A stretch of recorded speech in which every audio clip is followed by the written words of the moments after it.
Hello guys, welcome back to my channel and enjoy this fanfic part 2. Now let's start the fanfic. They both talked at the same time. Am I too early for my turn? Naruto frowned. Hair tousled, blue eyes looking as sleepy as hers, clad in only in orange boxers, he looked questioningly at her while straightening from his previously bent posture over the sink, face drenching wet, he had been washing his face. Sakura was too busy staring at the vast amount of tanned skin exposed and subtle play of the muscles as he had straightened up, and she did not reply immediately. Then realizing that she should say something, not just stand there like an idiot, gawping at him, she responded, No, I overslept and I'm the one who's late. The arrangement for the morning use of the bathroom was she got the first hour, as she was always the one up earlier of the two, and up till now, it had worked perfectly well. The fleeting thought that she should be berating him for not locking the door crossed her mind, but she felt too strangely whacked to do so, and had been any other time of the day, she would have knocked by precaution, but she had been too sleepy to think properly. But now, her sleepiness had disappeared, she was suddenly buzzing awake. She slowly started to back away, tightening her grip on the clothes she held in her hands lest that her suddenly nerveless fingers released them. Hey, it's all right, stay here, I can use the guest bathroom, Naruto immediately proposed, his bare feet noiseless as he stepped towards her, more smooth bareness under her perusal now. A tiny drop of water flowed from his chin to his neck and mesmerized, her eyes was already following its trail down to his throat and onto his chest before she realized what she was doing and jerked her attention back to his face. It's okay, I'll use the guest one, she countered. It was the first time in their 3 months marriage that their schedule had slipped, and it was her own fault, so it was only fair that she get to use the much smaller and less equipped guest bathroom downstairs. Naruto raised his hand to push a few rebellious blonde bangs away from his eyes, and her gaze was directed at his shoulders and biceps, muscles rippling smoothly under the skin and a breath silently caught in her throat. No, he started. No, I'll go, she insisted, cutting him off, because she suddenly felt that she should insist, she should say anything, and it should be something that did not sound too nonsensical, as she tried to get her suddenly fuzzy mind to work coherently. Her overrated reaction to his scantily clad form was quite unexpected to her. It was certainly not the first time that she had seen Naruto so sparsely clothed. She had occasionally seen him in equally little clothing since as early as their genin days, during training, during major treatments.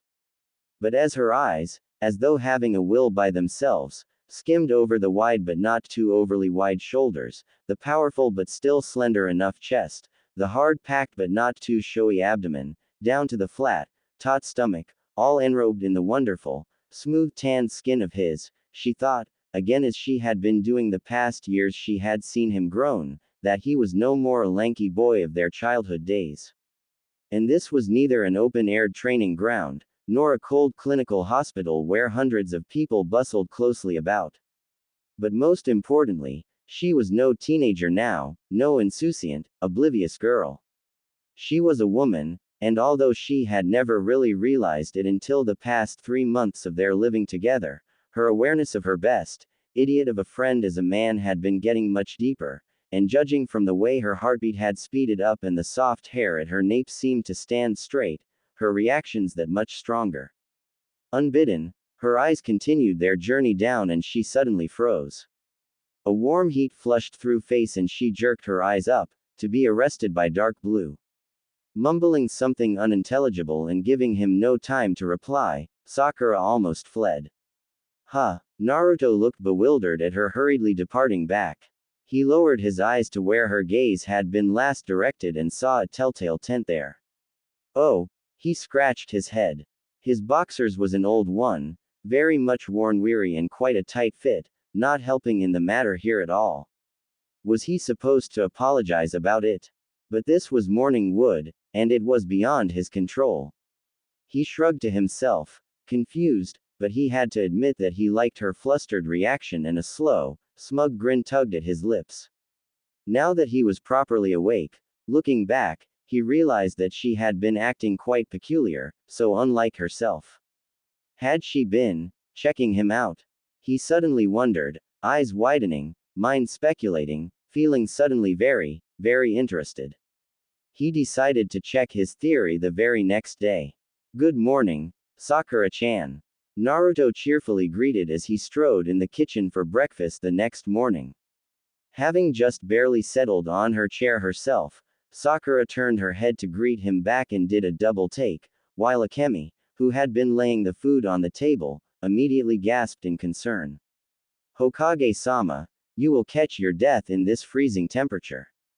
Cool as he might, almost as if nothing, Naruto wore an old pair of fitted orange knee-length shorts which rested snugly low on his slim hips, and nothing else on top.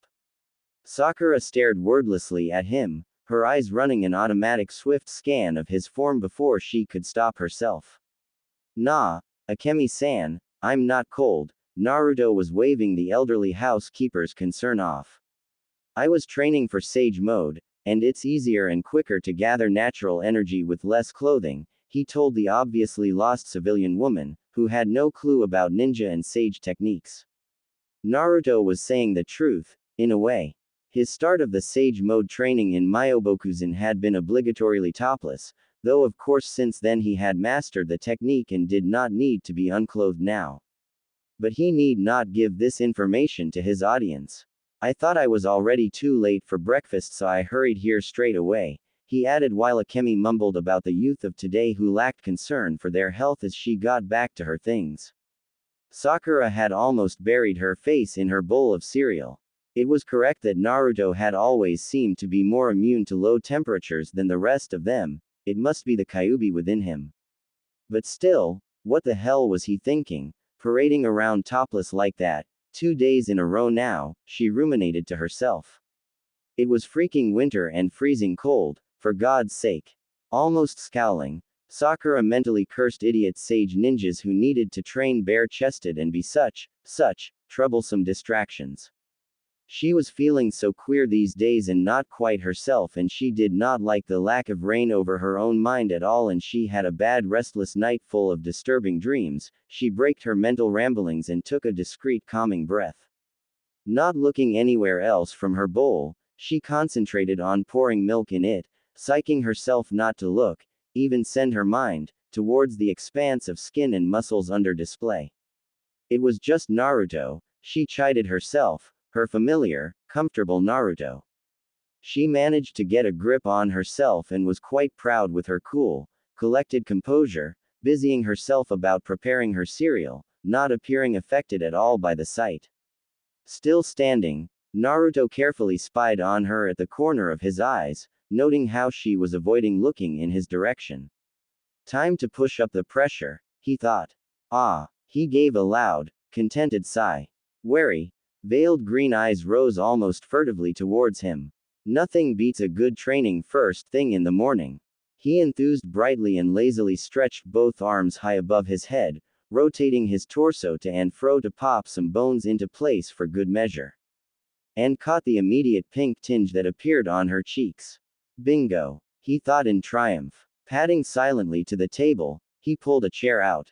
Akemi-san is right, Sakura suddenly snapped, and making him pause as he was about to sit down.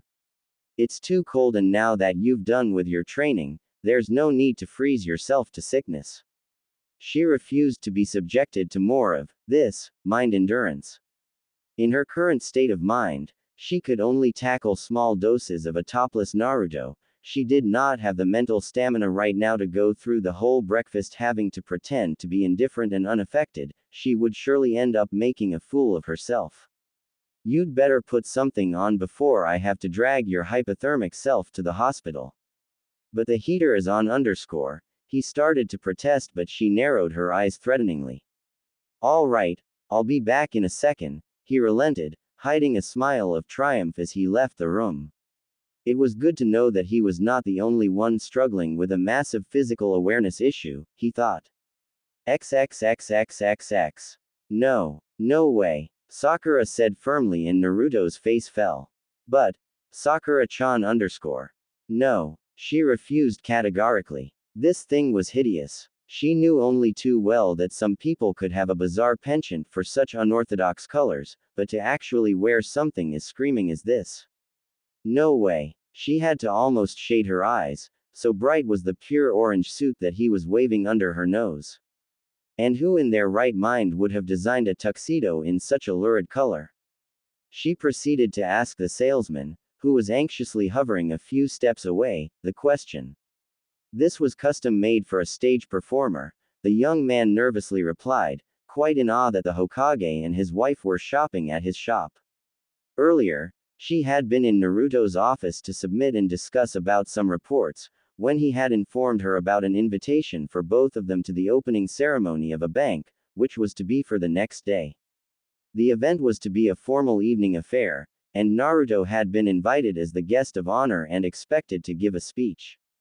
Upon prodding, she had learnt that he did not have anything really appropriate as formal evening wear, and when she had urged him to get something, fast, he had requested her help in the matter. It was a terribly busy day at the hospital and she could only spare an hour. Thus, here they were, for a hurried, impromptu shopping spree, in a men's shop, browsing through the array of displayed formal suits, with Naruto excitedly waving this ridiculous suit. There's something called too much of orange, Sakura told the long-faced blonde, quickly flipping through the stand of hanging suits and finally selecting one. Here, try this one. It was black and beautifully cut. But black so boring, he complained and she rolled her eyes in exasperation. Just try it on. The fit was perfect. Even Naruto had to grudgingly agree that it looked great when worn on and accepted to take it. The salesman immediately brought the matching pants in Naruto's size. And now the shirt, Sakura said as she walked to the shirt section. An orange one, Naruto said hopefully, but she handed him a crisp white one, with a wide, pointed collar. After much haggling, the white shirt was added in their shopping pile. The tie brought another argument, Sakura pushing for a cerulean blue one, in exactly the same shade as his eyes, though peculiarly, she did not tell him that, and Naruto, without surprise, doing a tantrum for a bright orange one. Finally, Sakura thought of a solution. She had a quick, whispered discussion with the salesman, who immediately nodded and disappeared at the back of the shop, taking the blue tie away with. The salesman agreed with the Hokage's wife choice. The blue tie suited the Hokage more, and he was impressed that she had managed to find such a compromised solution to please his taste of orange as well. A while later, he returned with a slightly transformed blue tie. He had stitched a strip of orange silk ribbon near the base of the tie. Here, now you have your orange too, Sakura told the surprised Naruto. As he still looked a bit crestfallen, she said, not quite meeting his eyes, I like the blue. He immediately put the blue tie on their shopping pile without any further complaints. A pair of black formal shoes later, they were out of the store and she hurried to work, having gone past her 1 hour. The next afternoon, Sakura stood in front of her wardrobe, biting her lips and grimacing as she looked at her own quite meager selection of formal clothing. As the wife of the Hokage, she was expected to dress up for the occasion.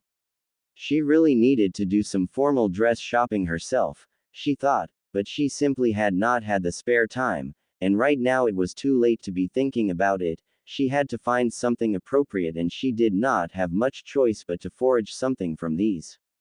The opening ceremony was due to start in less than 1 hour, and if she did not hurry up and made a decision they would be late, she growled to herself, and grabbed the only dress she found to be most suitable. She unzipped the plastic cover to look critically at the dress in question. She had worn it only once as bridesmaid for Ino's wedding.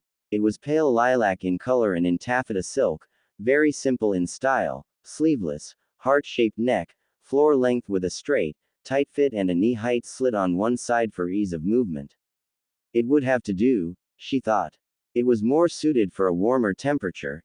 Ino's wedding had been a spring one, so she would throw in a shawl for warmth, and she had one just appropriate for it, a pale golden, crocheted affair. She just hoped that the venue would be heated enough, otherwise she would freeze to death.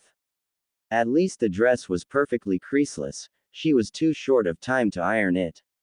She had tried to free herself at an earlier time, but as usual, Murphy's law seemed to apply to her, and just when she needed to be early home she had been retained by an emergency.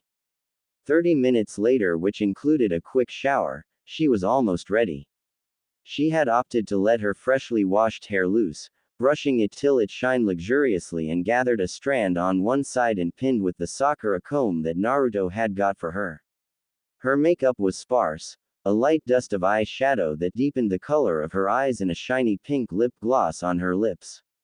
Now only remained for her to put on her dress and the high-heeled golden shoes, and she would be done.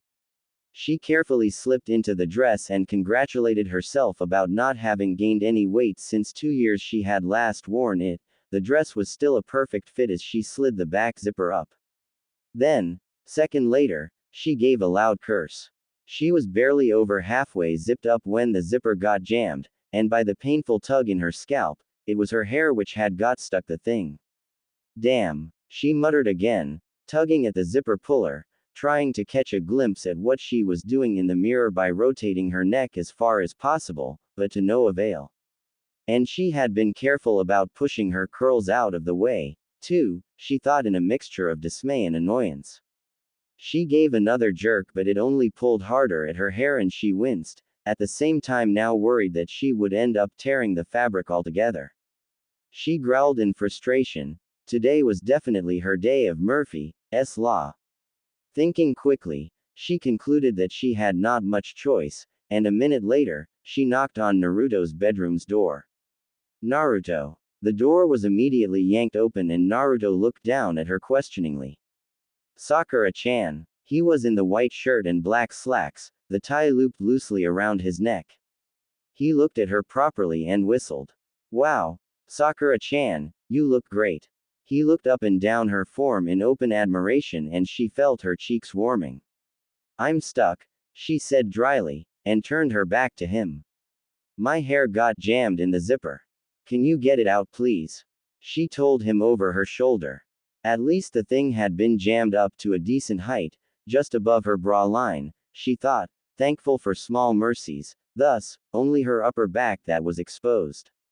Naruto contemplated the partly exposed creamy shoulders and the smooth curve of the start of her spine encased in the pale lilac silk and swallowed. Oh, yes, sure. He peered at the stuck zipper and saw that it was a rather thick strand of hair which had been thoroughly enmeshed in the metal teeth. He fumbled with the thing for a while, without success, and his manipulation only pulled her hair harder and she gave a hiss of pain. Sorry. He immediately apologized. Maybe I should sit down. As it was, he had to bend his back at an awkward angle to have a good view at what he was doing. Without waiting for her reply, he walked back inside his room and pulled a chair close to his dresser table's lamp. Just cut the bunch of hair if it's too difficult, she said, following him inside. He sat on the chair and beckoned her closer. No, I'll do it, he said stubbornly, the ever I'll not give up man, and she presented him with her back once again. A strong, warm palm curved on her waist and pulled her back, closer to him, settling her in between his straddled knees, and Sakura's mouth opened in a wide O of silent surprise. Satisfied that he could now see better, his eyes being closer and at a better angle, Naruto released her waist. Don't move, he ordered as she had reflexively started to wiggle around in surprise. She stilled and his warm breath teased the skin of her exposed back as he shifted his head closer. She suddenly thought that it had been a very, very bad idea to come for his help. She should have just ripped the damn dress off and changed into, what? She thought, her sparse wardrobe flitting through her mind. Anything, sweatpants, a rag, anything, she countered, her breath blocked into her throat as his knuckles knocked softly against her back as he struggled with the damn stuck zipper. The acute awareness of his touch reverberated electrifyingly up and down her spine. She longed to be able to say something to break the silence, but her mind had gone blank and all she could think was how close Naruto was, and most disturbing was that she could so acutely feel him. She could even hear his slow breathing in the very quiet room but could not actually see him, making that all her other senses was on overdrive. Maybe you should just cut it off, she repeated finally into the empty air in front of her, needing to say something, anything. No, I'm almost done, he mumbled in her back. There. Done. He brushed the strand of pink, silky hair gently out of the way, and he had a hard fight quelling the urge to bury his lips against that small expanse of silky skin. Carefully, almost regretfully, he drew the zipper up and tied the hook at the end. For one moment, they both stayed still, unmoving, his hand resting lightly against her upper back. Then Sakura moved a step forward. I'll be done in a second, she managed, appalled at the huskiness of her voice and turning to look at him only when she was at the door frame. Clearing her throat, she tried again. We'll be late. Naruto stood up. Yeah. His voice was equally husky and he nervously raked his fingers through his spiky hair. I'm almost finished too. The bank opening event was preceded by a simple ribbon-cutting ceremony at the entrance, conducted by Naruto with Sakura standing by his side and about 100 guests in attendance, before all the attendees were ushered inside the brand new building for a formal reception. The huge, spacious entrance lobby had been turned into the functions venue. Black, gleaming granite on the floor, the front facade completely in glass and high ceiling, the typical high-powered bank premise, which had been transformed for that evening by being bare of any furniture, and decorated with a multitude of soft lights and grand flower decorations. Naruto had been whisked off by the host for the delivery of the opening speech as soon as they had set foot in, Sakura reassuring him that she would be all right at the apologetic look he had sent her over his shoulder. The function was a standing and circulating thing, waiters with trays of drinks and finger food snaking their ways among the guests. The crowd comprised of politicians and business jet set of Konoha and from all over the Fire Country, not the usual crowd with which Sakura was used to. She listlessly circulated about, the brief speech being over and Naruto still retained, making polite conversations whenever appropriate, and it was a pleasure to see the familiar face walking her way. Tsunade Shisho. Sakura greeted the former Godime. The older woman checked her former student up and down. You're looking great, Sakura. And how's the married life? She noticed a new light in the green eyes of her former student that had not been there before. It's been some weeks since they had met. She only worked at the hospital as a consultant capacity, so even though Sakura always found excuses to call for her, it was not often that they met. Going fine, Shisho, Sakura gave the usual reply. The brat looks real good, almost unrecognizable, in the suit, Tsunade remarked, smirking. There's just something about a man in a suit, isn't there? Following the older woman's gaze across the wide hall, through the crowds, Sakura could just glimpse Naruto and she wholeheartedly agreed with the older woman. Naruto looked very distinguished, so very handsome in the beautifully cut black suit, the pristine white shirt a superb contrast against his tanned skin and the blue tie, as she had expected, bringing the blue of his eyes to prominence, the blonde spiky hair falling freely over his forehead. It was not the clothes but the man himself, though, who had been having a marked effect on her. The short walk from home to the venue had been quite testing, what with her senses still clamoring from earlier and her emotions all over the place. It had been hard to keep a neutral outward appearance and doing casual talk while being so aware of him, and she had been glad that it was only a short distance walk. He was now talking to someone, and as she watched he threw back his head and laughed, and her stomach suddenly flipped, like being in a free fall in a roller coaster. As if feeling her intense gaze on him, Naruto turned his head and green eyes met blue across the wide space. Sakura dragged her eyes back to Tsunade to keep up with what she was saying. How long since you've married already? 3 months. Tsunade was asking. 3 months 2 weeks, replied Sakura. As they chatted some more, Sakura's eyes roamed around, watching the people milling about, but it was as if an invisible, irresistible force was dragging them back to Naruto's face, where their gazes locked for a long moment before she managed to wrench hers away. The evening progressed and Naruto was always taken, always in conversation with someone or other, as everyone seemed to have something to discuss with the Rokudime.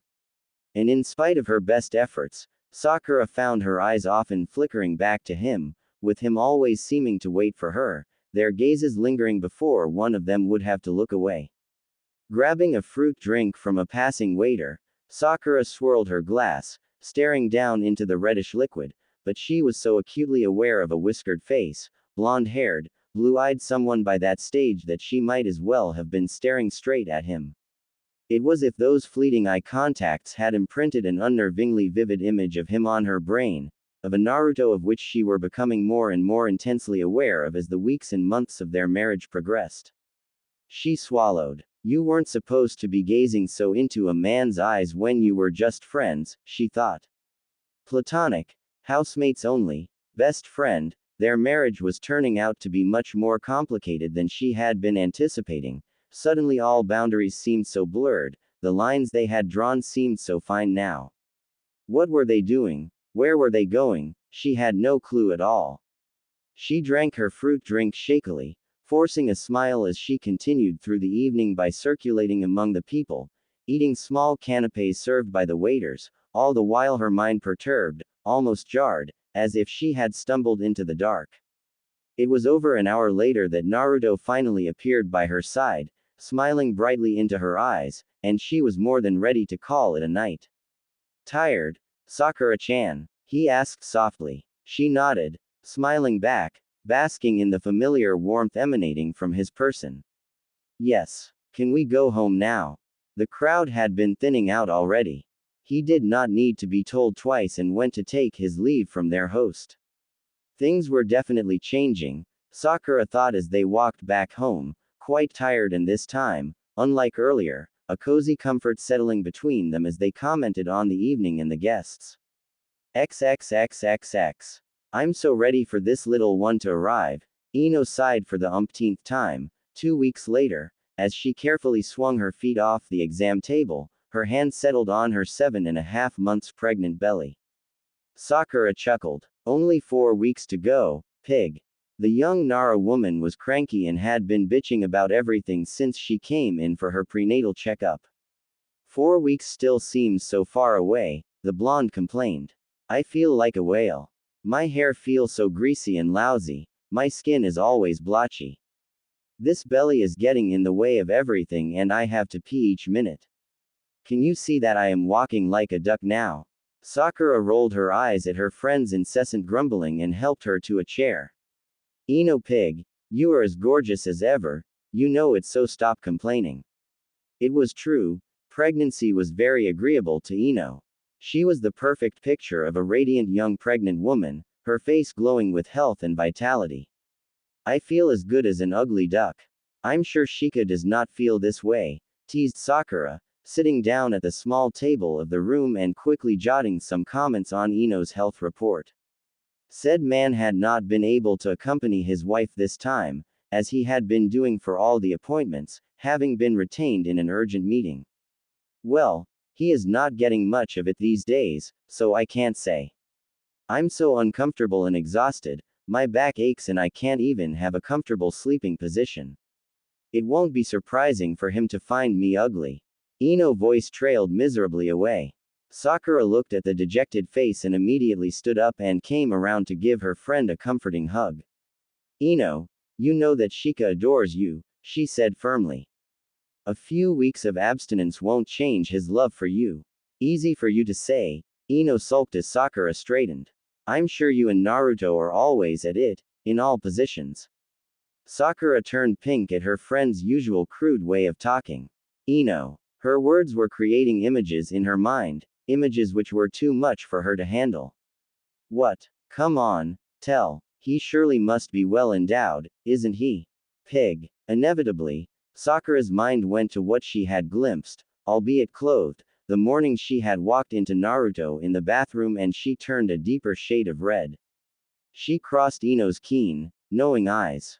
The young Nara woman was not among the best interrogator for nothing, and if this continued any further it would not be long for Ino to find out everything. So like you not to share. The young pregnant woman pouted. Hey, I never prodded about you and Shikamaru. But I still shared with you. I didn't ask you to. A soft knock at the door interrupted them. It was Shikamaru, who had come to see his wife. Are you girls done? The young father-to-be asked. Is everything fine? Yes, We are done, a very much flustered Sakura hurriedly replied, handing the health report to Shikamaru. They are both doing great. Don't think I'm done with you yet, forehead. Ino warned, but Sakura was already pushing her out of the exam room, to find Naruto propped against the wall outside, apparently waiting for them. It was already late afternoon, and since Shikamaru had headed towards the hospital, Naruto had decided to accompany him to see if Sakura was finished for the day. Sakura-chan. His smile was the usual bright as he saw her, then turning towards Ino, Ino. How are you? And the baby? Yeah, I'm sure in all positions, Ino grumbled sourly, glaring at a startled Naruto. Naruto blinked. Huh. Bye Ino, Shikamaru. Sakura hurriedly grabbed Naruto's hand and tugged him away, not giving the Nara woman time to say anything more. Sakura had already walked several steps through the wide hospital lobby, and Naruto lowered his eyes, to stare at their linked hands. She was still holding his hand and she seemed not to be even aware of it. She must be really preoccupied by something, he thought, feeling a thrill at the simple prolonged contact. His fingers curled and tightened around hers. For the simple reason of not wanting her to release him, as he knew she would, he did not question her about Ino's comment, or what had put her in such a condition, instead wordlessly set out to savor the so simple gesture and sensation of having her smaller, soft yet so capable hand interlinked with his. It was only when they reached the doors that Sakura came to the flustered realization that she was still holding his hand and Naruto was forced to let go when she pulled away. What was Ino talking about? Naruto asked much later after dinner that night. They were in the living room, both sitting on the high-piled, soft rug by the fireplace, their usual relaxing place, Sakura working on some scroll on the low table while he reclined in a cushion propped against the foot of the couch, just lazing. Sakura paused in her writing and groaned inwardly. Trust him to ask that question. She had thought he had forgotten about Ino's parting comment, seeing that he had not made any mention about all this time, but apparently she had been mistaken. She wondered whether she could plead ignorance, but looking at his quizzical expression, she knew she would be able to get out of this as easily. She sighed. She was just being nosy, she said evasively. He quirked an eyebrow into her chagrin. He did not let it go, as she had anticipated.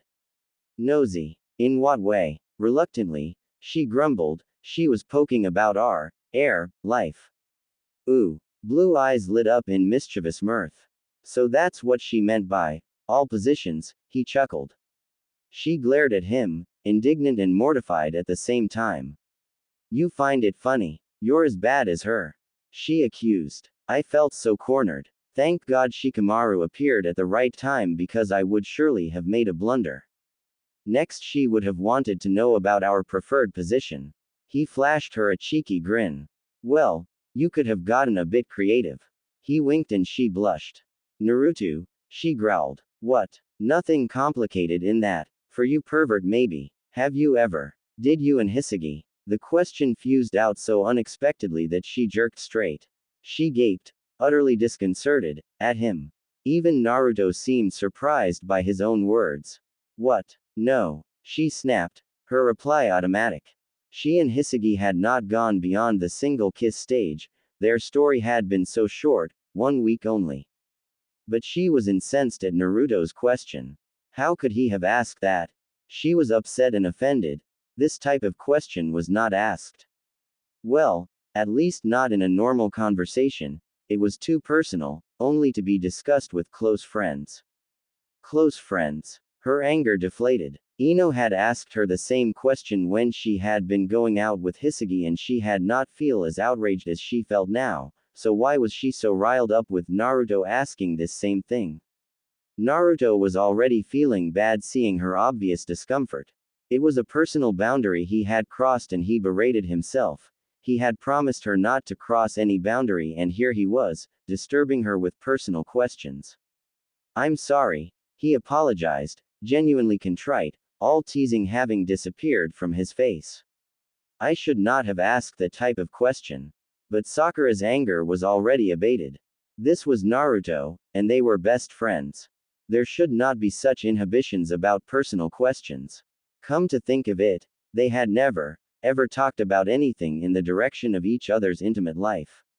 It was strange considering that they had always been able to confide in anything else.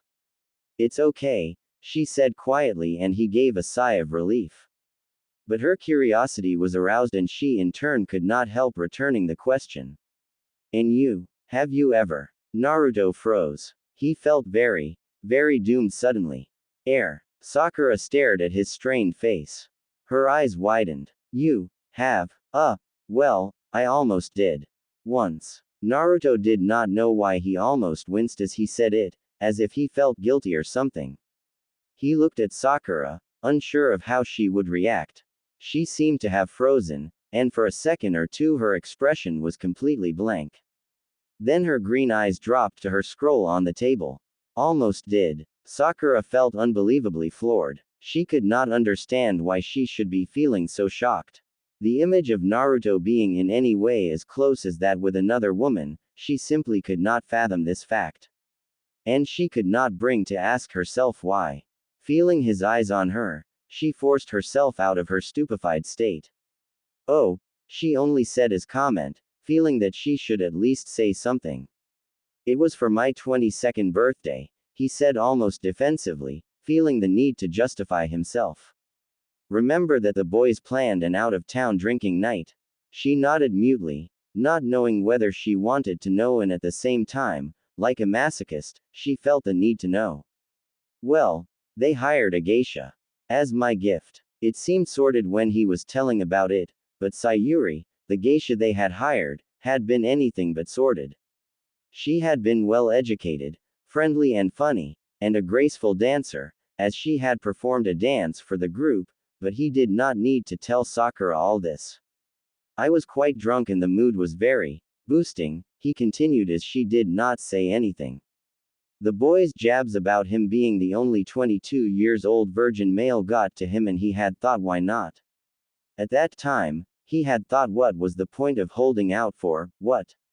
Sakura gave a casual shrug and a forced bright smile. Well, yeah, she said in a voice that matched her smile. That, I'm sure, must have been a much appreciated gift. Naruto visibly flinched. But finally, I could not get to it, he said quietly. When it had been time to actually get to serious things, he had backed out. Drunk as he had been, he had not been able to cross that step. But he had considered it, was Sakura's thought, and had been close to. 2 days later, they got one of the rare sunny day of that winter season, the air crisp, the sun warming enough for people to be enjoying the outdoor. Kakashi winced as he tried to move his right arm, convinced that his shoulder was dislocated. He also sported quite a few other bruises and bumps. Propped raggedly against the same tree trunk as him was Naruto, who looked even worse than him if possible, what with that terribly swollen jaw which had distorted part of his face and the black eye, and a deep cut, most probably done by a flying splinter of a rock, showing via the torn fabric of his pants on his upper leg, looking nasty and already turning an interesting shade of purple. The training grounds shared their pitiful state. Upturned trees, cratered ground, cracked boulders. All this after only 1 hour of training. What did you do? Kakashi asked almost forlornly. Normally, he would never think about prying in the domestic affair of his 2 former students, but having been at the receiving end of the wrath of a particularly bloody mood kunoichi, he was beyond caring about minding his own business. It had to be the blonde's fault, he was sure. He was almost regretting having accepted the proposal of the young Hokage for a team training my foot, the gray-haired man thought. It had mostly been a get pounded to a paced by Sakura hour. Naruto grimaced, only to groan in pain as the simplest movement of his face hurt.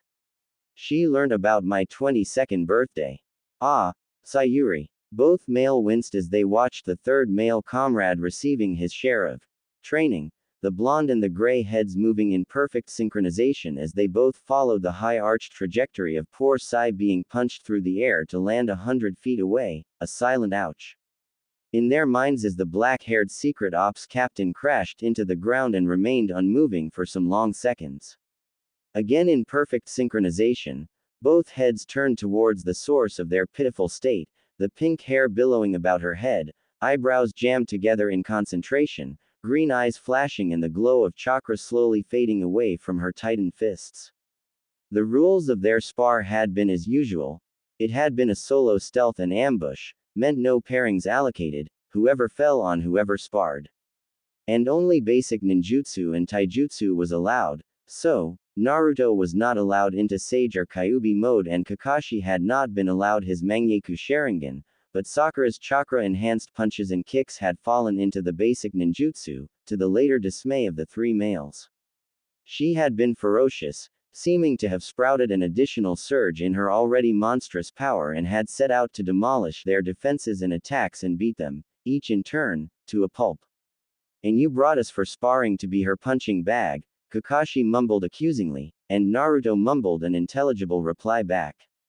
Kakashi had been the one to propose the idea of Naruto's 22nd birthday gift to the boys, and he quivered at the thought that Sakura getting to know about his role in that idea.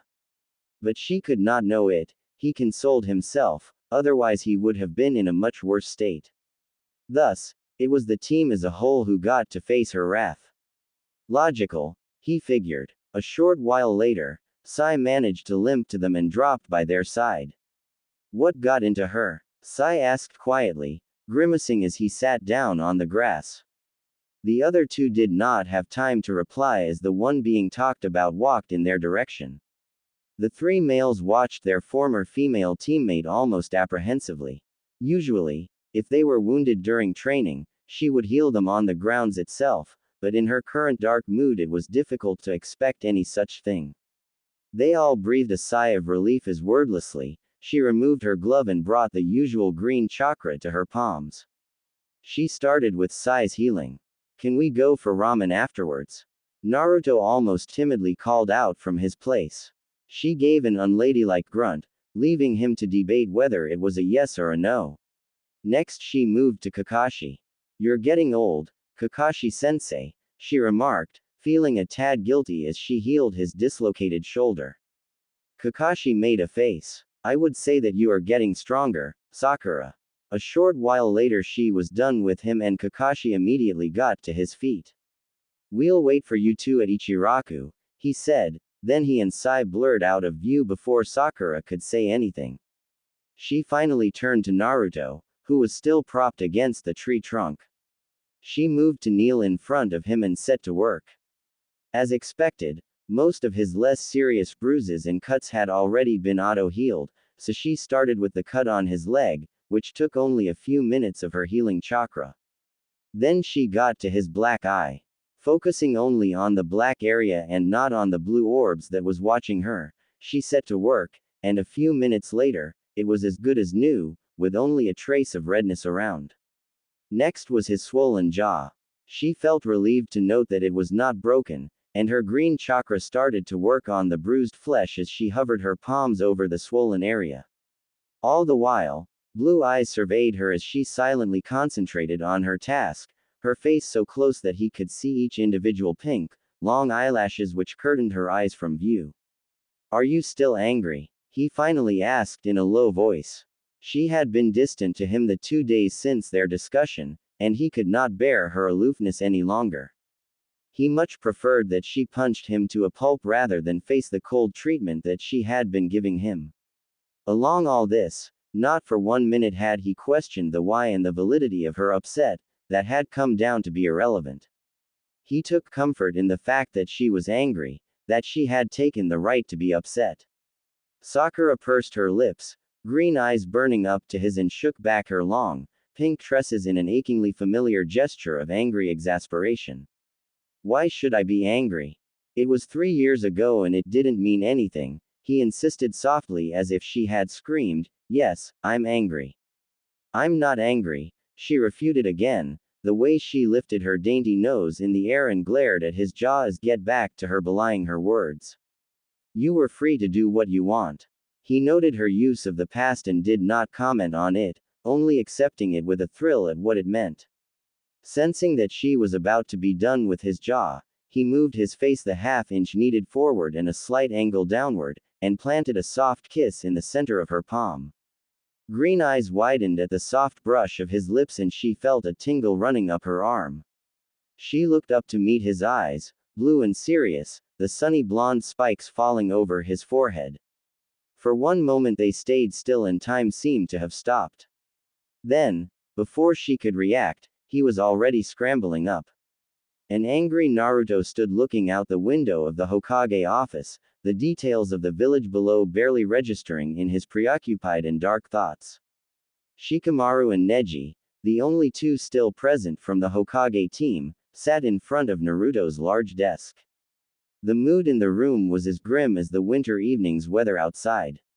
It was in times like this that Naruto really felt the restrictive limitations of being the Hokage. He wanted to be out there in the field, turning all rocks and searching all crooks to find those who were responsible for what happened, not helplessly standing so in his Hokage tower. "I won't let this pass," Naruto said in a somber tone. "Whatever it takes, we'll have to find those who did this." Shikamaru sighed. They were all of the same state of mind and opinion. Naruto did not need to say it. "We should be getting the second set of reports by tomorrow morning," he said to the back of Naruto's head. They had just concluded the first and initial field report meeting. The Hokage's office as well as all the main departments connected to the running of Konoha had been in a major uproar since the middle of the previous night, when a full platoon of 2 Junins and 6 Genins, all in terrible wounded and near-death state, had been brought in by some patrolling guards. 2 patrol guards, who had been in their usual fire country border patrolling duty, had tumbled upon the whole team of 8 shinobis in a near comatose state late afternoon the previous day. The 2 guards had immediately called their other nearby colleagues for reinforcement to urgently transfer the injured back to Konoha, which had taken about 4 hours, arriving in Konoha near midnight. While the 8 shinobis, 5 males and 3 females, had been sent straight into intensive care, Naruto had immediately called in for an emergency meeting with his team. Among first things, upon checking with the records, it was found that the 2 teams, each consisting of 3 Genins and 1 Junin teacher, had been paired together for a simple C-rank mission to help out a small village that had been severely afflicted by a fierce snowstorm, village which was found near the border of the fire country and rock country. An immediate reconnaissance Anbu team, under Sai captainship and their best trackers from the Aburame and Inuzuka clan had been immediately dispatched to investigate and gather as much information as possible. The first field investigation report Naruto had received an hour ago had not been much informative on the attack itself. No clue had been discovered on the site where the group had been found, no trace of chakra signature, any prints or blood, nothing. The first findings and conclusion that Sai and his team had reported was that the group had been transported to the discovery place and the actual attack and fighting had been somewhere else. They had also learned that the teams had completed the mission 4 days ago and had set out for the 3 days travel return to Konoha on that very day. Now, it was way past sundown, almost 20 hours since the injured shinobis had been brought in and as yet, they had not been able to obtain any statements from the victims. All the 8 of them had been unconscious and all the time under intensive treatment. The last report received some hours earlier from the hospital had brought bad news and had been what had set the dark mood over the young Hokage. They had lost 1 man, one of the Junin teachers. As per that last update, 6 had been declared as out of danger but still unconscious, the 7th one, a Genin, a young boy of 13 who had been in the worst state of all since the beginning and who, despite having been the first to receive treatment, was still in a critical state and still remained under intensive care. In the meantime, Naruto and his best men had been working out possibilities and suggestions, strategies on how to proceed and actions to take, but nothing could beat out the hollow feeling that was gripping Naruto. It hurt that he had lost a man in duty, it made him feel so utterly helpless. This was the first such incident under his Hokageship. Till now, he had been counting himself lucky that he had not lost any men in duty since he had taken the post of Hokage. All nations have been in peace since the war and there had barely been any such major disruptions. Missions had been basically safe with no casualties. S-class missions had been sparse and few and had till now been successfully carried out. But with this attack, thus ended the short respite of peace and calm that they had been enjoying since the war. It had almost slipped Naruto's mind that being shinobis of a hidden village, deaths formed an integral part of their daily occupation and they were always putting their lives in frontline, and this attack on his men came as a rude awakening to their realities. There was no ignoring it, the attack was a direct attempt at Konoha. According to the hospital reports, the injuries inflicted to all 8 shinobis, to those young genins, had been purposeful, the goal a slow, inexorable, certain death. In a near-death state, but not dead. Then they had been calculatedly left in a place where the Konoha patrol's guards were bound to find them, and Naruto could only reach the conclusion that it was all a defiant message to Konoha. As for the question of who and why, Naruto and his team already had a small suspicion of who could be behind the attack, though he could not act on it yet, not without firm evidence. All their speculations led them to a small, newly established village called the Wheat Village, which had, since 5 years now, erupted on a no-man's land between the far end of Fire and Rock border, village which neither the Fire Country nor the Rock Country could lay claim onto and which was supposed to be farming-based. Konoha spies along with those of Suna had reported suspicions activities of some of the village inhabitants, most importantly, those of its leader and a small group of people. They believed that this group was knowledgeable in ninja arts and were making use of it by taking rogue missions, though always careful about hiding the facts so well that there were never concrete evidence on their activities. The reports had never been confirmed because the leader had always point-blankly refused to collaborate on any diplomatic missions from Konoha and Suna, and had always kept a too suspiciously low profile. The travel trajectory of the attacked teams and the place where they had been discovered made the suspicion to be feasible they had been close enough to the Wheat Village. A soft knock broke into his dark musings and Naruto spun around to see his secretary at the door. The latest report from the hospital, Hokage-sama, the male Junin murmured, and deposited the file on his desk before leaving.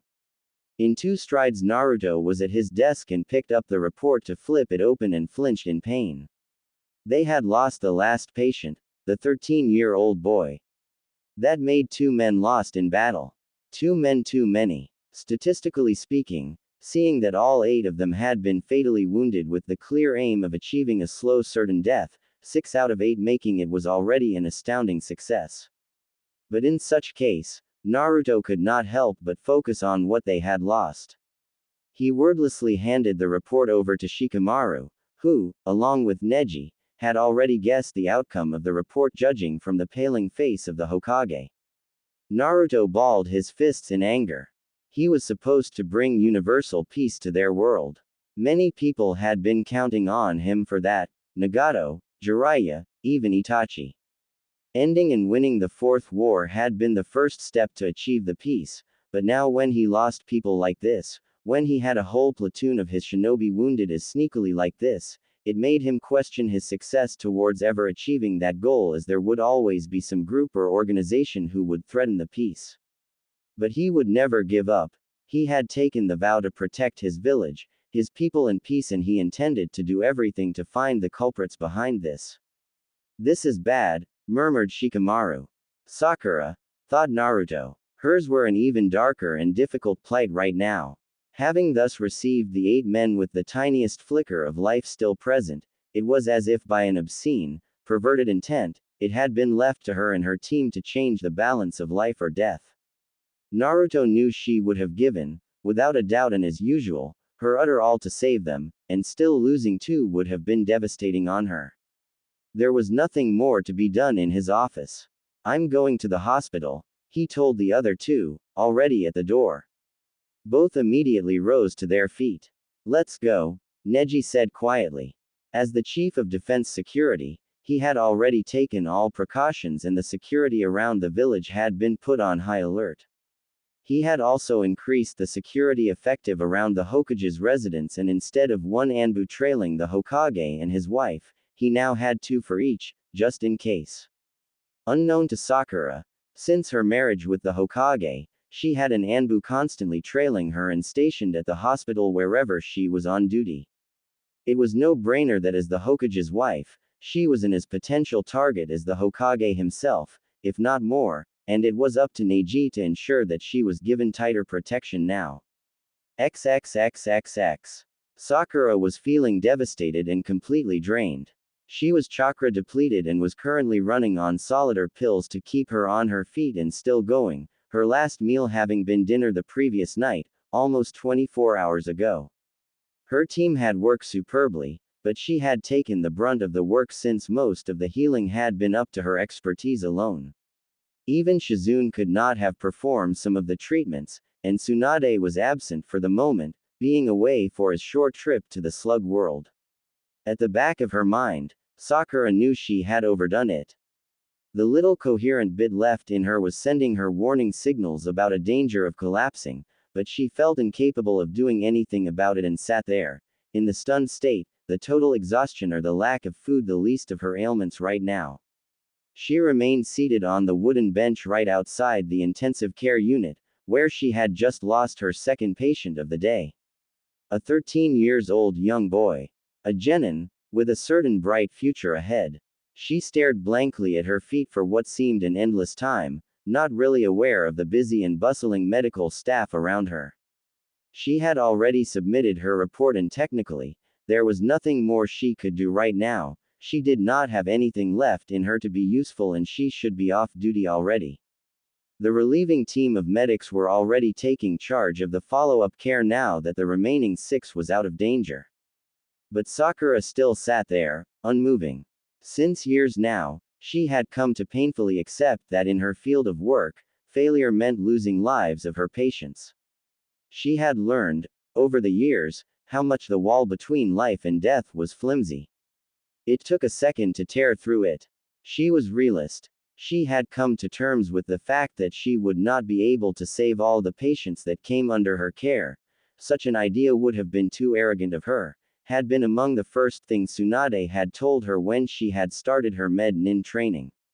They were humans, after all, with limitations and not infallible. They were not God. But still, the wishful thinking, the pain, the despair, the helplessness and the utter guilt she felt had never decreased over the years. Always, after she lost a patient, which she must say she was lucky they were rare cases, Sakura had held the unforgiving sentiments that she had been too slow, her chakra had not been enough, the hands had not been adept and quick enough, wishing she had a jutsu which could turn back, or at least stop time so that she could erase the event and restart again, having the unrealistic wish for a second chance to do things correctly and saving the patients. The approaching soft steps didn't register in her darkly miserable thoughts. People had been milling about her without her seeing or hearing them. It was only after she felt someone shuffling close that she stirred and lifted her face to find Naruto standing in front of her. He lowered his frame and sat on his hunches in front of her, bringing his face level to hers. He was not overly surprised to find her in this dazed and hurt state. It was as he had been expecting. She had been like this the odd times she had lost patients during the past years. 25 years old seasoned shinobi and medic she may be, but she was still soft when it concerned emotional matters, still hurt a lot when she lost patience. That was what made her Sakura. Sakura-chan, he said softly. Dulled green eyes looked into the comforting blue and equally tired and hurting eyes. 2 died, she said, her voice breaking slightly, but she steeled herself. It could not do for her to break now. She was the head medic and she should not break down. She thought about the parents and families of the 2 deceased and her heart twisted in pain. Wordlessly, Naruto encircled her shoulders and dragged her face into his chest. He silently held her. No words exchanged. Over the years, they had exchanged all the words needed in such cases to finally realize that sometimes words could be superfluous. As the Hokage, he was too aware of the pain of losing their people. As her friend, he was very aware of her hurt. He recognized her severe chakra depletion and near collapsing state. She had been in treatment incessantly since the near 20 hours the injured had been brought in. Every time he had checked in the hospital, she had been in intensive emergency treatment, so it was no surprise that she would be thus exhausted. This was another thing Naruto found quite unfair. He had the famous immense chakra reserve and it was mostly not put into use, especially since all the nations were now at peace, whereas Sakura was always overusing her chakra almost on a daily basis, putting their people back to health and back to life. Mission or no mission, Sakura was always on full active duty at the hospital. Not releasing her from his hug, Naruto rose to his feet and slid one arm under her knees, and effortlessly swung her up in his arms. Sakura raised surprised though still bleak eyes to him, but his warm eyes soothed her. I can walk, she protested, her hands automatically going around his neck for support. Yes, I know you can, he said solemnly, but showed no signs of putting her down, and turned to have a brief talk with Shikamaru and Neji. The two were in discussion with Shizune, with a few other medics standing to attention and reporting in. I'm taking my wife home, the Hokage told the small group. Shizune nodded. I'll take over from here, she assured the Hokage. She had been able to take short break in between, contrary to Sakura. She needs to rest and recharge. Yes, I intend to see to that, Naruto nodded. We'll inform you in case of anything cropping up, Shizune told him. Sakura felt peeved that they were talking as if she was not present, as she lay there, held in the arms of the Hokage. But she had to admit that the word home evoked a safe and comforting feeling within her. Yes, right now she needed the haven of their home. We'll wrap up things for the time being until the next intel income, Neji said quietly. Naruto nodded. He had left instructions for the night shift on guard to inform him as soon as they heard anything in the meantime. I'll see you guys tomorrow morning then, he said, all the while Sakura tried to appear as normal as possible, being carried as if nothing, in Naruto's arms like that. None of the others found it strange and no one had batted an eyelash at the sight of the Hokage carrying his wife thus, and she was too drained to even produce a blush. She knew that words would not make him put her down, and she did not have an ounce of energy left to wiggle down from his arms, and truth be told, she just did not want to. Naruto turned to walk out of the hospital and swiftly made his way home, holding her preciously in his arms. Despite her near-collapsed state and her bad need of rest, Naruto knew that Sakura needed food foremost. He deposited her in her bedroom and briskly ordered her for a shower. Will you be able to manage by yourself? He asked. She nodded mutely. I'll see what we have to eat. Will you prefer to eat in your room? Sakura quickly shook her head. I'll be down shortly, she said. She needed to be mobile. Not doing anything was quite painful for the time being. Naruto nodded and left the room. Removing his Hokage robe on the way, he went to the kitchen and set about heating up the food which Akemi had prepared. There was steamed rice, chicken, stir-fry vegetables and miso soup.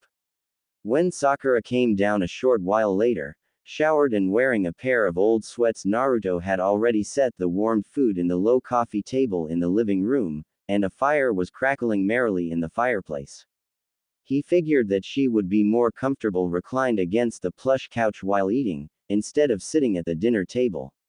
Sakura did not have the stomach for food and made a motion to stop at only some sips of the miso soup, but Naruto was having none of it.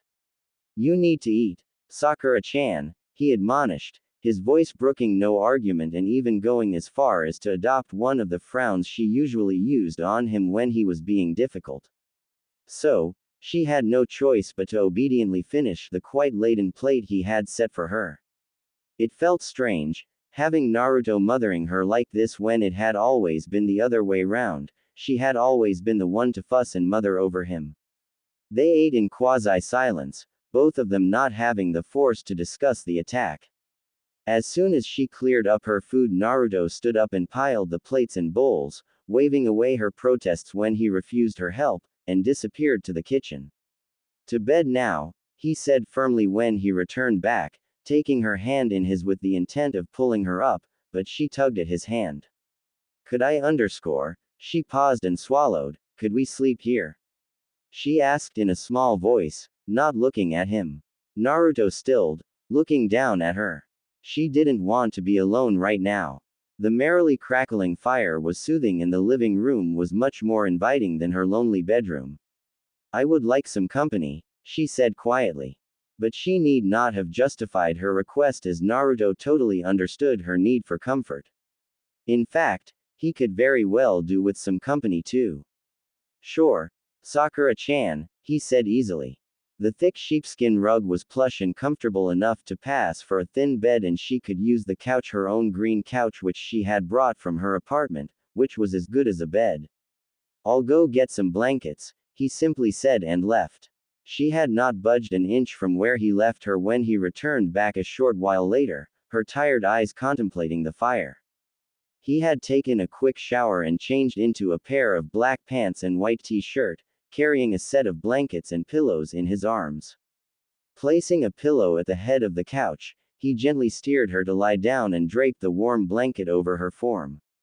You're comfortable? He asked softly and she nodded. Under her tired stare, he set out to make some room for himself on the rug. I would definitely have loved some of your strength, he chuckled as he finally managed to heave the heavy solid wood coffee table away from the rug, to a corner of the room. I'm sorry, she mumbled, feeling useless, aware that he must be feeling as bad as her for their loss. But he immediately turned to frown at her. Don't, he almost growled, his serious, narrowed stare chiding her. He walked to the couch and squatted next to her lying form. Just concentrate on getting some rest, he murmured, running a forefinger softly over her brows.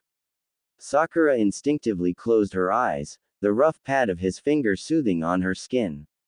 She felt bereft when he removed his touch and straightened.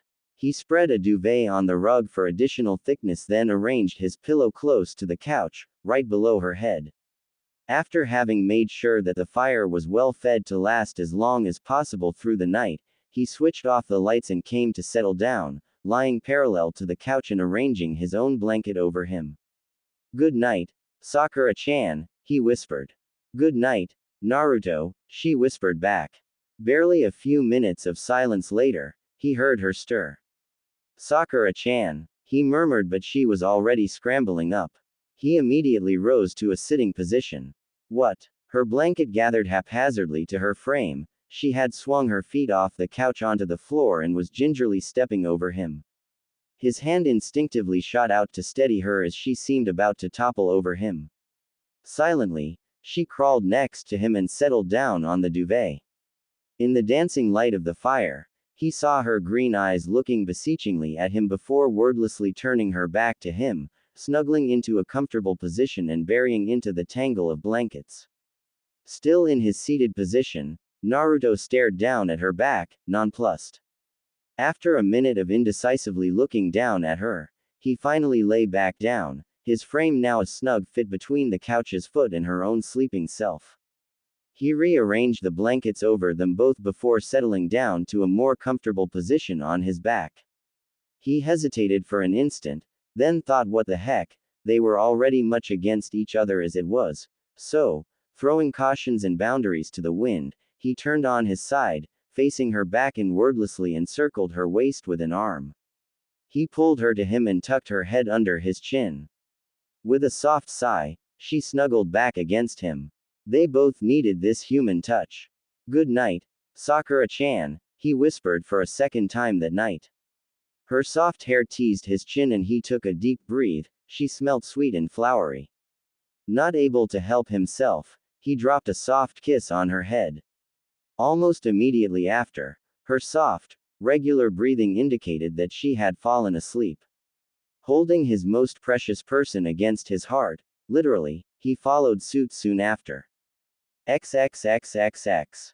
It was semi-dark when Sakura drifted out of sleep, the fire down to some glowing embers by that time. Her first conscious sense was the feeling of being cocooned in a delicious warmth. Blinking some of the sleepy fog away from her mind, she realized that she was lying on her side with an arm over her waist. A hard, male arm holding her against the hard, warm male body behind her.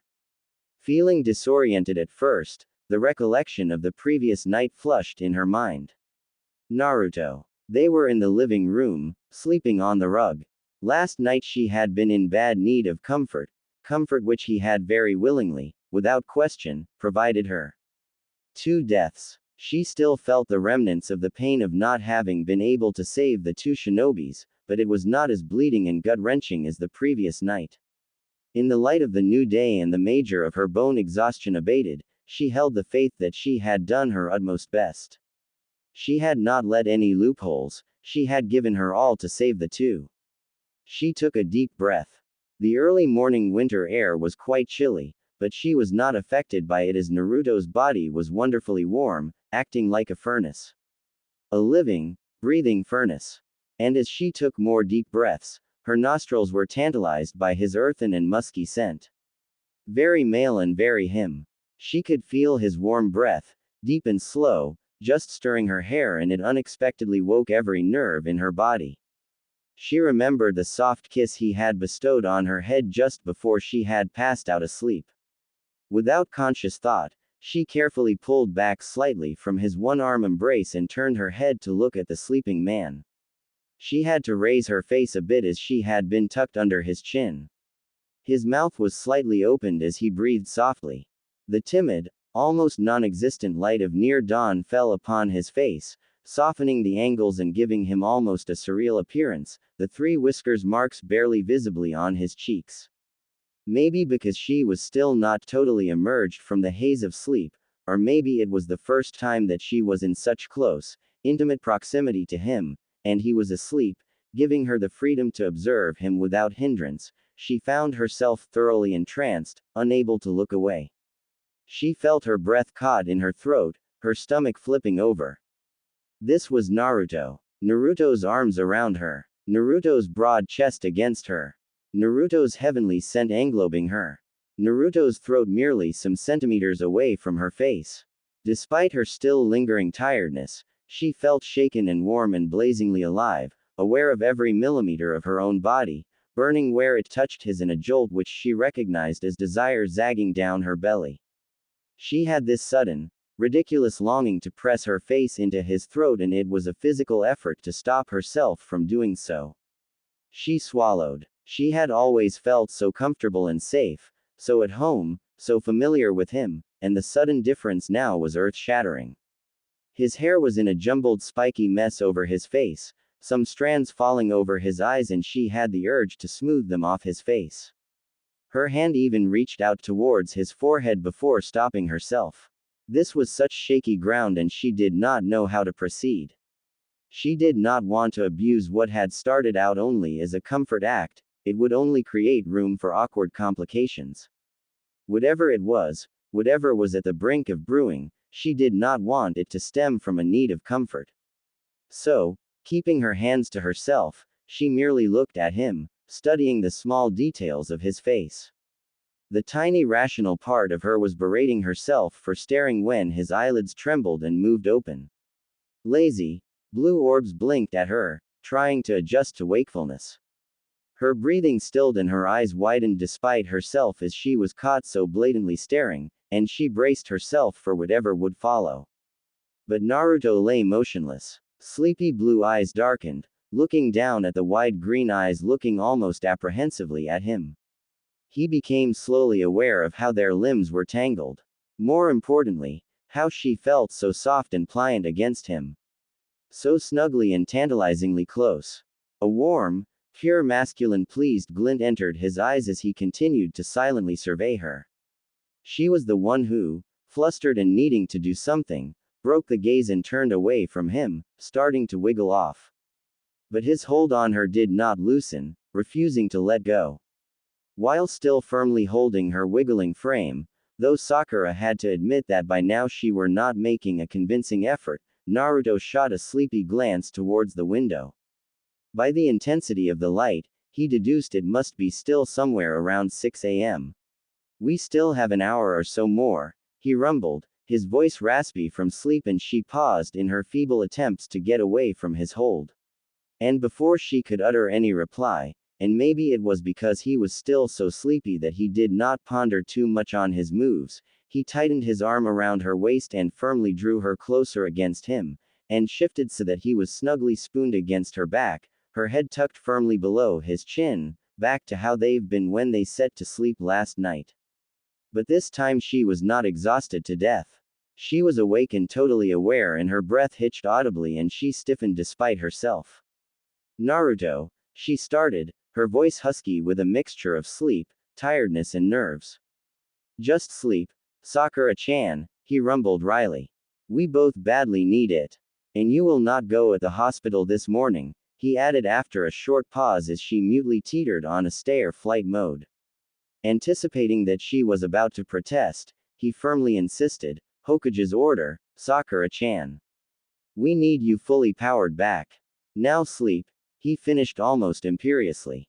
Sakura immediately bristled and grunted in annoyance. Since when had he come so bossy and so, words failed her tired mind.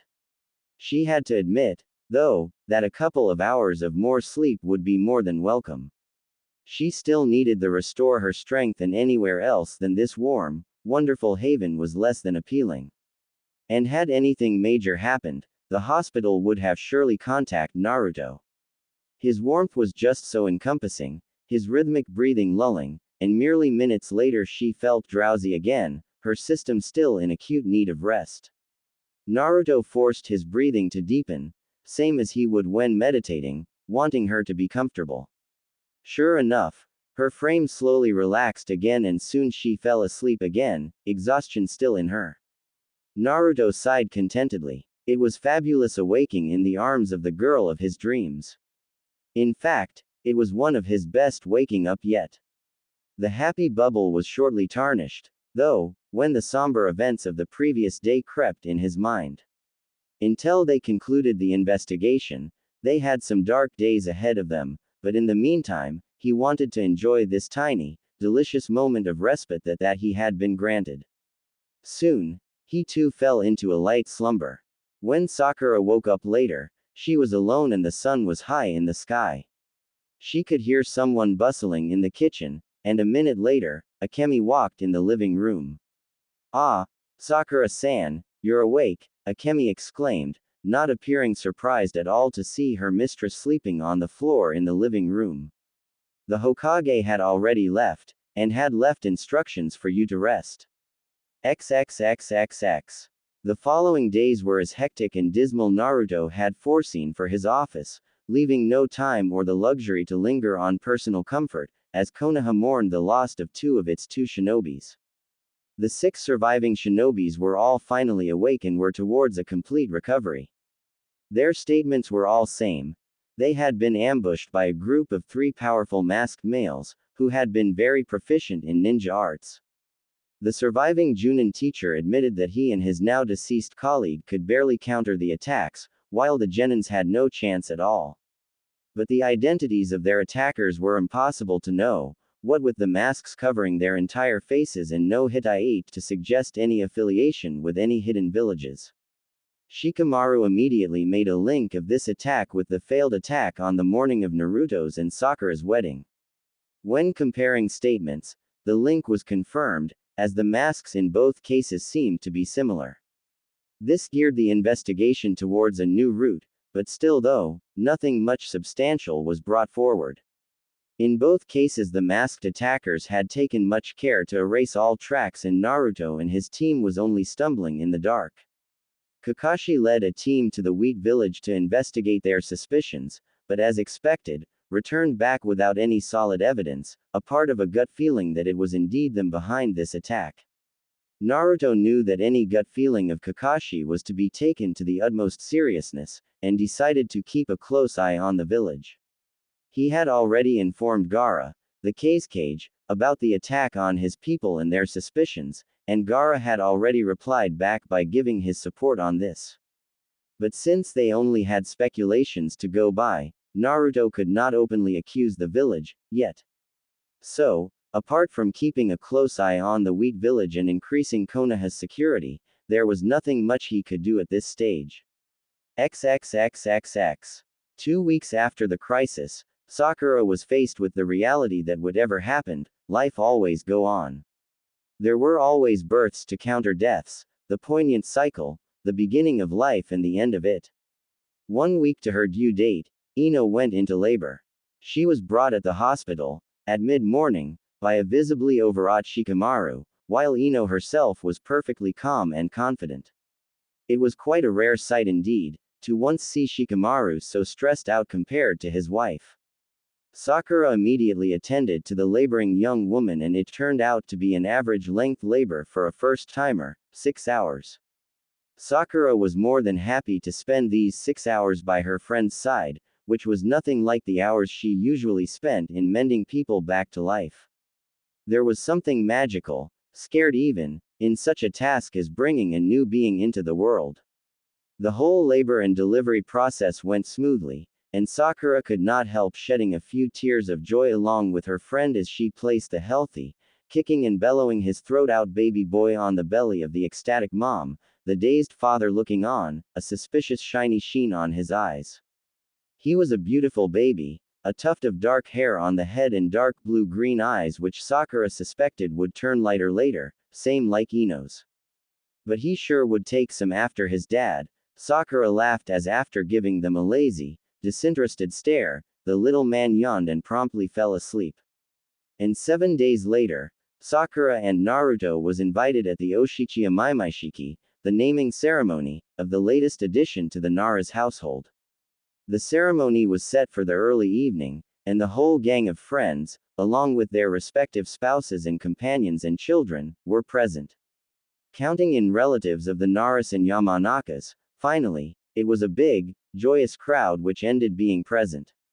Let us introduce you to Nara Shikio, Shikamaru announced proudly, holding the snoozing baby, all clad in the traditional white, in his arms, while a radiant but tired-looking Ino stood beside him.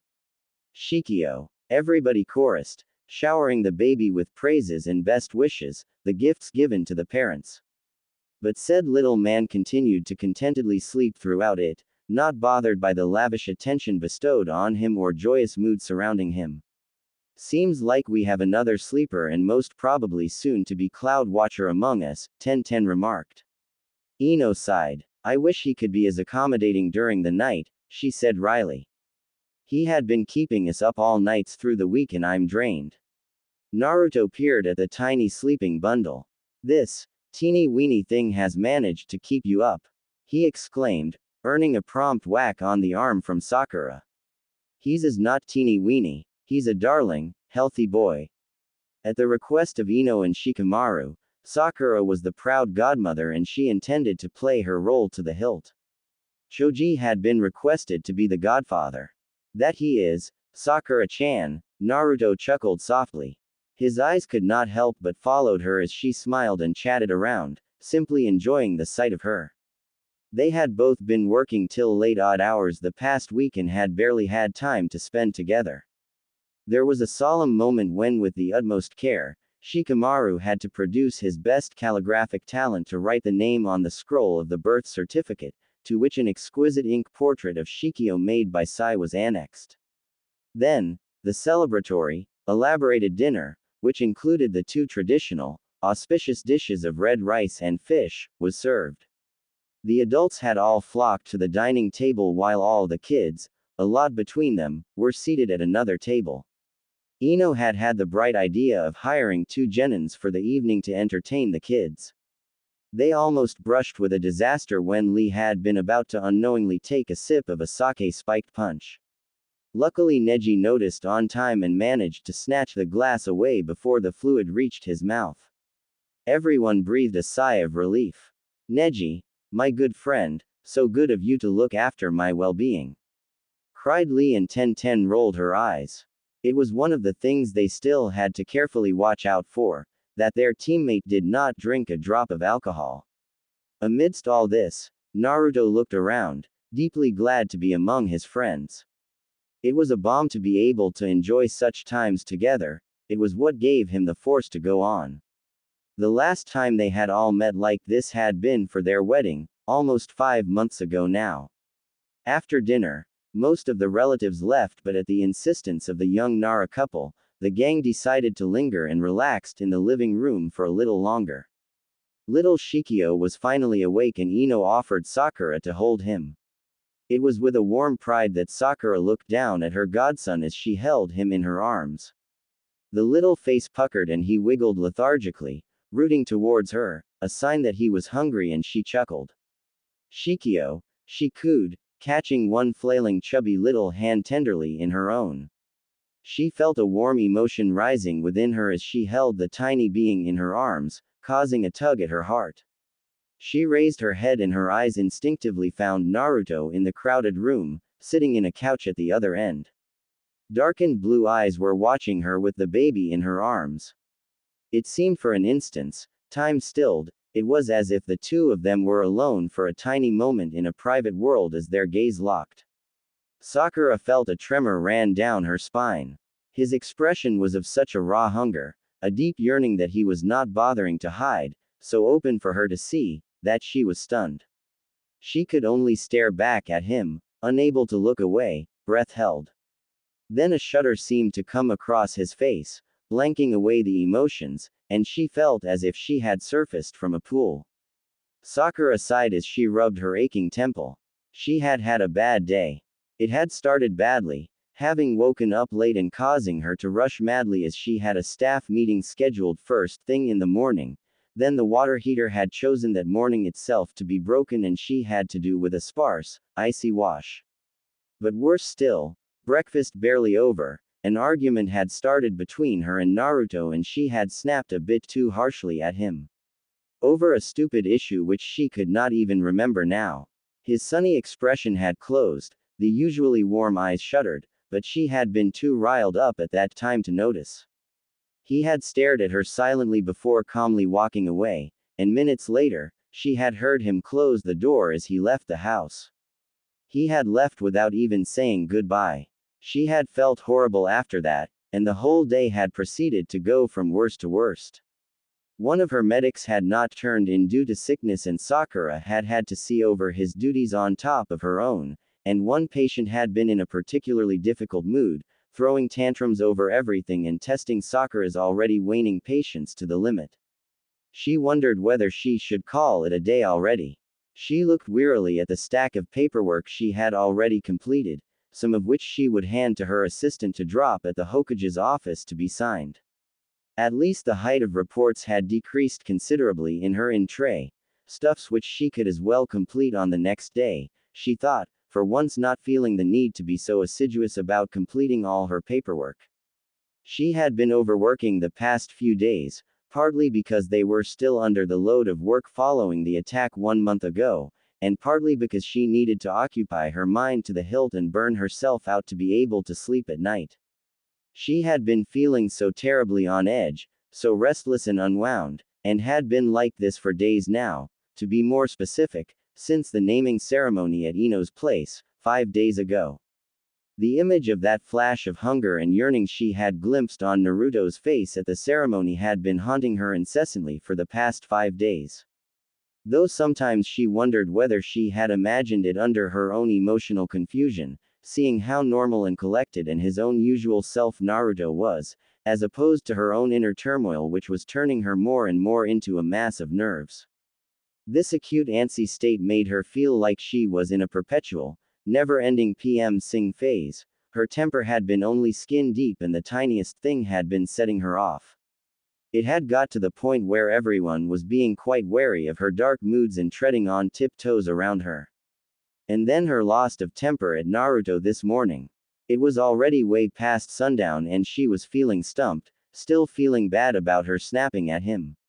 She stood up suddenly. She grabbed the reports which needed to be dropped at the Hokage's office, deciding she would hand it over in person herself. XXXXX.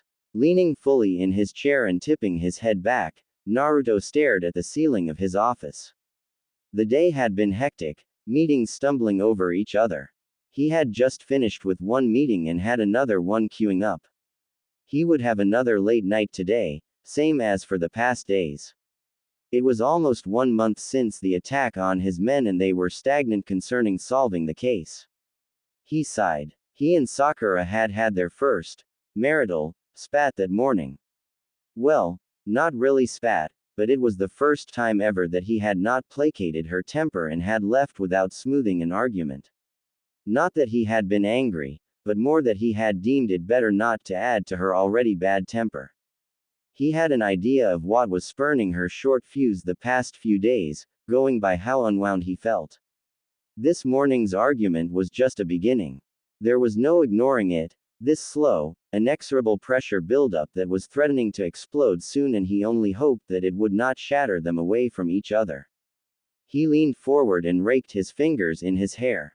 He felt on the verge of a terrible storm and was terrified on the consequences. He was terrified of things turning irremediably sour between them, but he didn't know how to undo what was unraveling right now.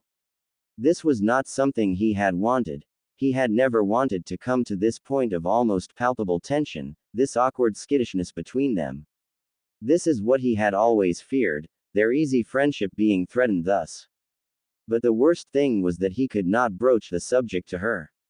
Him initiating any discussion on this matter seemed such a fearful prospect, and it was not an option anyway, what with all the promises of maintaining limits that he had made to her before entering this arrangement. Confronting the issue with her would be like forcing her hand, and he had given her his word that he would respect boundaries, and he could not back off his words now. He could only wait for now and see how things proceed, doing his utmost not to show his disturbed emotions to avoid adding to the awkwardness, and hope they go through this unscathed. Once, he had been told by Jiraiya that sometimes, in dire situation, things get uglier before getting better, and he desperately clung to that hope. What he really needed in the meantime was something to burn off the boiling energy that was eating him up before he went crazy. Like a good spar, he made a mental note to ask Kakashi for a training session the next day itself. A knock at the door broke his musings. At his "come in," his secretary poked his head around the door. "They're here, Hokage-sama, already in the conference room." Naruto nodded. "Yes, I'll be on my way." Another long meeting with the council members awaited him. It was a good thing that earlier he had asked his secretary to have some ramen from Ichiraku brought in for him, seeing that this would surely last till late night. XXXXX. I'm sorry, Sakura-sama, the Hokage has just started with a meeting with the council. Sakura's face fell. Meetings with council tended to take hours. She sighed. It's okay, she told Naruto's secretary. Please put these on his table for him to sign. She handed him the reports. She walked out of the Hokage's tower feeling quite dejected, her arms huddling her against the cold.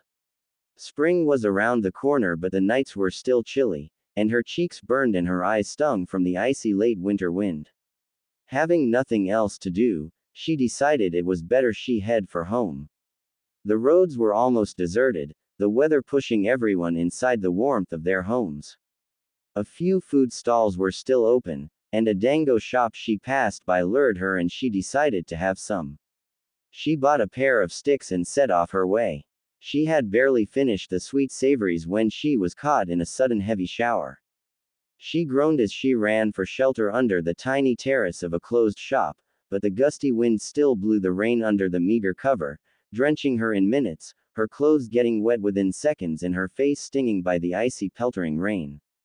Yap, just her day today, she thought glumly. She was about to fire chakra to her feet to make a dash for it when a desperate exclamation halted her. Peering through the curtain of rain, she saw a man desperately pushing a chariot, but the big two-wheeled wooden cart refused to budge.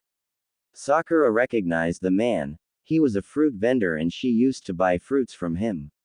What's wrong? She shouted to be heard above the rain sound. The man, who was soaked to the bone same as she was rapidly getting herself, turned to her in hope. Head medic-sama. It's stuck.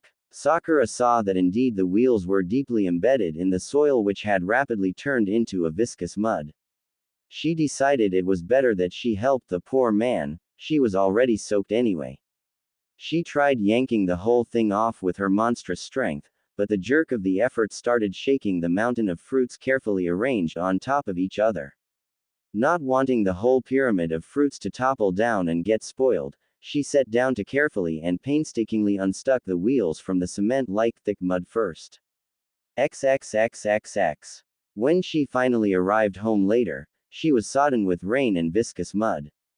The hallway was lit.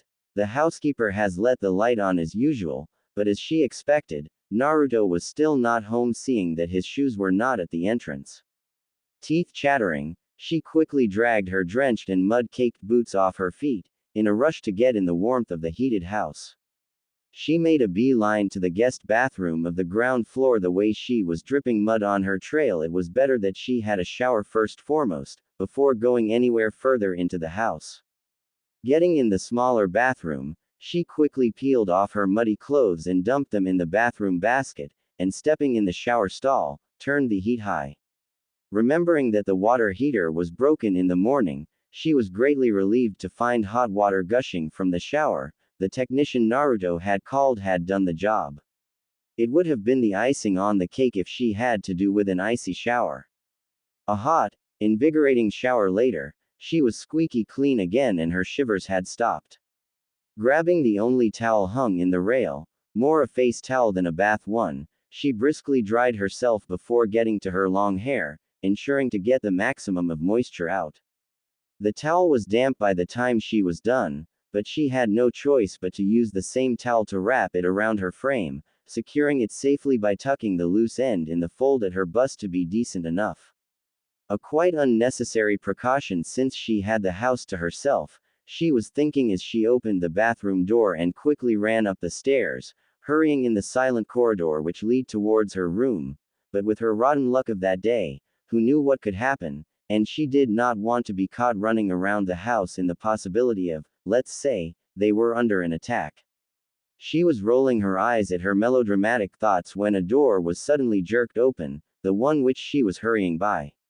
Having been convinced that she was alone in the house, Sakura yelped in surprise and jumped back. And stared at Naruto, who had appeared at the threshold of the room, his bedroom. She froze. Naruto. He was home already. Aware of her state of undress, she cursed inwardly. Talk about Murphy's Law. She had not sensed his chakra at all, but then, she had not been looking out for his chakra, being sure he would be in his meeting till very late. Naruto started and his words stumbled as he got a proper look at her. Kura-chan, his feet rooted to the floor. Sakura felt pinned to place by the blue eyes, feeling suddenly strangely anxious and utterly breathless. Naruto had concluded his meeting as fast as possible when his secretary had slipped the message that Sakura had come to the tower to meet him. Coming home, he had heard the shower of the ground floor bathroom on, and now he could see why. His mouth went dry as he looked at her. Clad only in a towel. Not a very big towel at that. Not the usual big-sized bath one. Big enough to cover her accurately where needed, but skimpy to the extent that it barely reached up to her mid-thigh, so that in addition to her creamy shoulders and a lot of décolleté area, it exposed most of her legs. Those wonderful, creamy, sexy legs of hers. And the way she nervously shifted from one leg to the other only caused his attention to be riveted on them, and Naruto could almost feel a nosebleed on the way. Sakura's hand automatically rose to clutch the front of the towel where the knot was still securely tucked in, but it only drew fascinated, blue cerulean eyes to the spot. The tantalizing knot, the key to the most wonderful treasure, Naruto was thinking dazedly. A simple tug and Naruto felt his ears burning and something standing straight in his pants, and he gulped. Danger. His mind screamed. His mental and sensory system was not geared to take this right now. He needed to move out of there, but his body did not react to his brain's command. He just stood there, mute. Her punch would come any seconds now, his mind argued, but who cared about a punch, another part argued. You finished earlier, Sakura blurted out stupidly, stating the obvious. The survey of those blue eyes had turned her knees into a shaking jelly, and her mind was having difficulty in processing intelligent thoughts. His face contained that same yearning and hungry look she had glimpsed on him at Ino's. It had not been her imagination, then. At her words, he dragged his eyes to her face and stilled when he saw that she looked as whacked as he felt. Naruto could hear their breathing in the silence. They were treading on dangerous grounds. The thought flitted in his mind again. I finished earlier, he parroted as reply, his voice coming out raspy, and he cleared his throat. Her cheeks were pink, he saw, and he suddenly felt an unbearable urge to brush them with his lips. Hell, he wanted to do more than that. But he remembered his promise, once again. Trust me, I'll never cross any boundary. It trotted in his mind louder and louder, and it kept him rooted where he stood, willing a desperate effort to refrain from diving into her.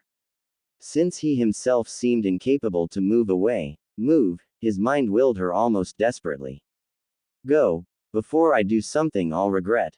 Oblivious to his tormented thoughts, Sakura was having her own conflicted and tumultuous feelings to deal with. She knew she needed to move and continue her way to her room, which was at the end of the corridor and only a few steps away, but her limbs felt statued and she still stood there, eyes wide, staring up at him. He cleared his tight throat again. You'll catch a cold, he managed to croak, breaking the stretching silence. His voice finally seemed to spur her to action, and she moved, taking an unsteady step. His mushy mind managed to register that the step taken was not in a direction away from his line, but straight into him. The air around them shifted and the already charged atmosphere spiked. To Sakura, it felt as if her body had a plan of their own, drawn by some irresistible force to him. Another step and she stood only a breath distance from him, and he stared at her, forgetting how to breathe. Under his dazed eyes, she slowly rose on her toes and brushed her lips softly against the side of his mouth. Naruto froze. Sakura was not sure what she was doing. She had only acted on an urge greater than her will, but now that she had started, she was unable to stop. Her lips tentatively shifted to settle fully over his mouth, as if they had found the one place they were meant to be, and the next thing Sakura knew she was kissing Naruto, and it didn't feel particularly daring or strange or awkward at all. It felt utterly and completely right. After the first stunned moment, Naruto released a shuddering breath and she felt his arm encircle her waist and draw her closer, and he was kissing her back, eager lips warm and soft, gently probing and exploring hers. Hands clutching his shirt, Sakura shivered, a wonderful warmth invaded her being and she felt giddy and heavenly, her heart singing in her chest and her stomach flipping over, and she melted into him. Time lost its meaning and Sakura knew not how long later. It could have been some mere seconds or hours. With a superhuman effort she managed to withdraw her lips for a fraction of a second to catch her flailing breath before succumbing to the overwhelming desire for another kiss, and dove right back into him. The warmth rapidly became heat and the softness a demanding pressure Sakura found difficult to resist, and her mouth opened beneath his, allowing him to invade the soft sweetness of her mouth, and she moaned.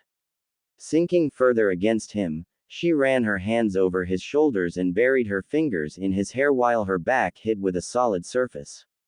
She was not even aware that he had backed her against the wall and the surface felt cool on her heated back. The next time she had to take another pause for breath, it was Naruto who followed her mouth with his and refused to let her break contact, his mouth hungrier, greedier. He felt heady with her sweet and intoxicating taste, not getting enough of her. The tempo of the kiss was quickly mounting to a feverish pitch. It was as if their kisses had taken on a will of their own, as the initial sweet yearning and rightness gathered and hardened into something more dangerous, ravenous, something almost scary that clutched at the base of Sakura's spine and made her lost all sense of reality except Naruto, his arms, his lips, his hands, his scent, his taste, all of him. Even through the layers of clothing she felt the heat of his body, and her own responded to it with an overwhelming wave of hunger that made her strain closer to him, that made her seek more, and he responded by roving his hands over her sides, shaping the curve of her hips and drawing her more intimately against him.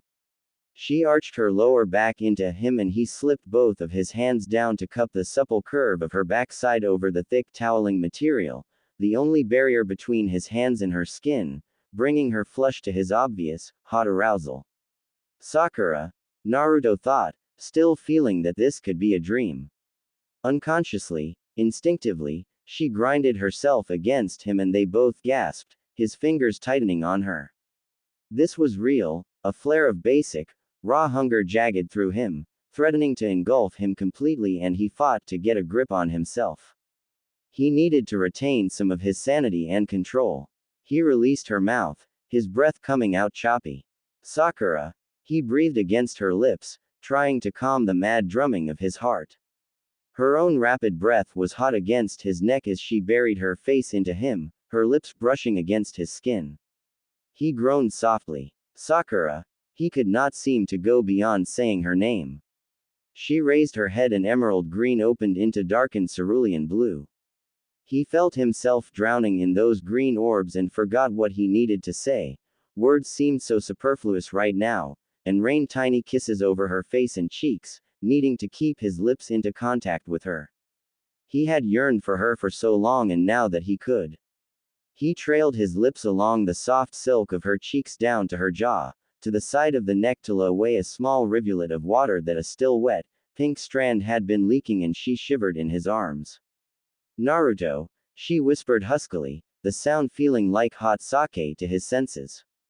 Lost in the heated wave engulfing them and the sweet scent and taste of her skin.